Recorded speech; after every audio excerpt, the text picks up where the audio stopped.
Hi guys, welcome back to my channel. இன்றைக்கி நம்ம என்ன பார்க்க போகிறோன்னா 100க்கு மேலே இருக்கிற நம்பர்ஸை எப்படி ஈஸியாக வந்து ஸ்கொயர் பண்ணுறது அப்படின்னு சொல்லி பார்க்க போகிறோம். ஸோ 106 வந்து போட்டுக்கிறோம்.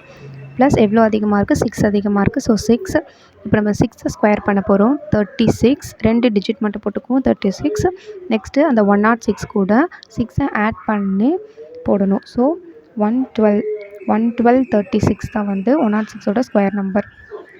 நெக்ஸ்ட் வந்து 114ஓட ஸ்கொயர் பார்க்க போகிறோம். ஸோ 114 ப்ளஸ் 14 வந்து அதிகமாக இருக்குது 100 விட. ஸோ 14ஓட ஸ்கொயர் வேல்யூ வந்து என்னதுன்னா 196. ஸோ லாஸ்ட்டு 2 டிஜிட் போடணும். 96 இந்த 1 பேலன்ஸ் அப்படியே இருக்கும். இப்போ இந்த 114ஓட 14 ஆட் பண்ணிக்கிறோம். 128 கிடைக்குது. இந்த 128 கூட இந்த 1 ஆட் பண்ணிக்கிறோம். ஸோ 129.96 தான் வந்து 114ஓடைய ஸ்கொயர் வேல்யூ. நெக்ஸ்ட் 121ஓட ஆன்சரை கமெண்ட்டில் சொல்லுங்கள். இப்போ 136க்கு நம்ம பார்க்க போகிறோம்.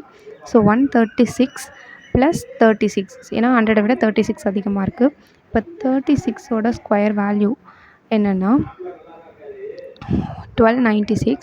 ஸோ 1296ல் லாஸ்ட் 2 டிஜிட் எடுத்து போடுறோம். ஸோ 96 மிச்சம் இருக்க 12 அங்கேயே தான் இருக்கும். ஸோ இப்போ 136 கூட இந்த 36 ஆட் பண்ணிக்கிறோம். ஆட் பண்ணிக்கிட்டால் 172 கிடைக்குது. இந்த 172 கூட 12 ஆட் பண்ணிக்கணும். ஸோ அப்போ 184.96 தான் வந்து 136ஓட ஸ்கொயர் நம்பர்.